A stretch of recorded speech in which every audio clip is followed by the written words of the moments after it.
Okay. Okay. Good evening, everybody. Thank you so much for joining me tonight. Now, I'll be explaining the way we write structural formula for the alkanes and how you derive their isomers.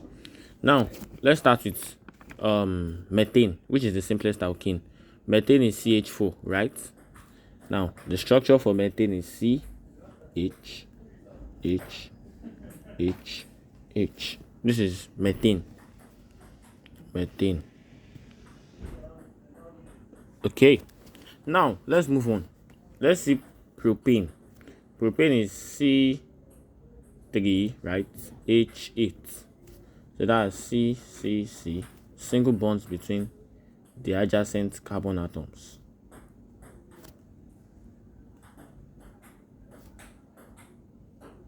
Another H here, and another H here. So that's 1, 2, 3, 4, 5, 6, 7, 8. That's C3H8. So this is methane. Now there's something we call condensed molecular formula. This structural from this structural formula, I can say the C3H8 is also the same thing as CH3, CH3, CH2, CH2, CH2, CH. No, sorry. CH3, CH2, CH3. Yes. So this is the condensed formula for C3H8. It's the same thing as C3H8. You can see C, that's C3. H5 plus 3, that's 8. What I'm doing is I am writing the molecular formula in terms of the arrangement in the structure. So this is the structural formula: CH3, CH2, CH3. So I can see this is the condensed. We call this the condensed molecular formula. Now let's step further. Let's go to butane. Oh no, instead of butane, let's go to hexane. Hexane is C6H14.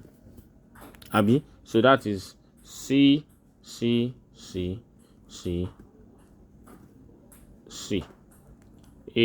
H H H H H H H H H H. Now, please take note that these are straight chain hydrocarbons. These are the straight chain alkanes. This is propane. This is N-propane. We call it neopropane. No, sorry, this is propane because propane does not have an isomer. Remember that I told you that isomerism starts from butane.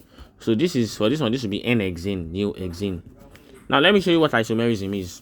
Remember that I told you that isomerism is a phenomenon where we have the same molecular formula but different structural formula. Now let me show you something. Butane.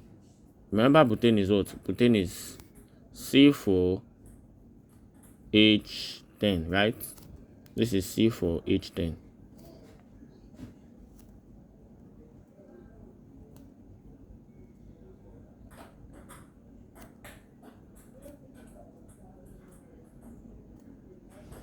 Okay, good. This is C4H10. Now, I can get another organic compound, another hydrocarbon from this structure. That will be, look at this. Look at this.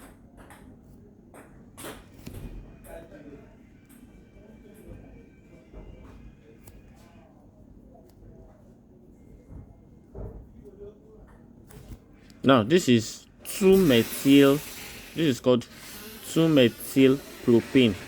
Now, watch this video attentively and make sure you concentrate as much as possible. Now, the meaning of an alkyl group. Yes, I said I will explain that. Alkyl group. Alkyl like this.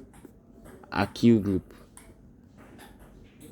An alkyl group is that group we get when we subtract one hydrogen atom from one alkane. For example, when this is methane. When you remove one hydrogen atom from methane, you get methyl, CH3. When you remove one hydrogen atom from ethane, you get ethyl, C2H5. Like that. So those are the alkyl groups. So this is methyl. This is ethyl. So now in this case, we have 2-methyl. This is CH3. This is the methyl group. We also call it a substituent. Any group attaching to a branch or something, we call it substituent. So now, how do you know it is 2-methyl propane? You count the longest straight chain. Now this is 1, 2, 3. If I do it like this, it will be 1, 2, 3. If I draw it straight, it will be 1, 2, 3. 1, 2, 3 like this. So I can say the substituent is added to the second carbon. Now if I name it from here like this, let me name it like this, straight, since it is 3 here, 3 here, 3 here. So, but if it is not, let's say it is 3 here and you count 4, you're having like 4 carbon atoms. When you count like this, you count the one with 4, not the one with 3. So but this, since it is equivalent, we have 3 in any way, so it will be, let's count it like this: carbon 1, carbon 2, carbon 3. So the methyl is attached to the what? To the second carbon, to the carbon 2. So that means it is 2-methyl propane. You put a knife in between the figure and the substituent. Do you understand me at all? So now watch this. We'll do more examples tonight.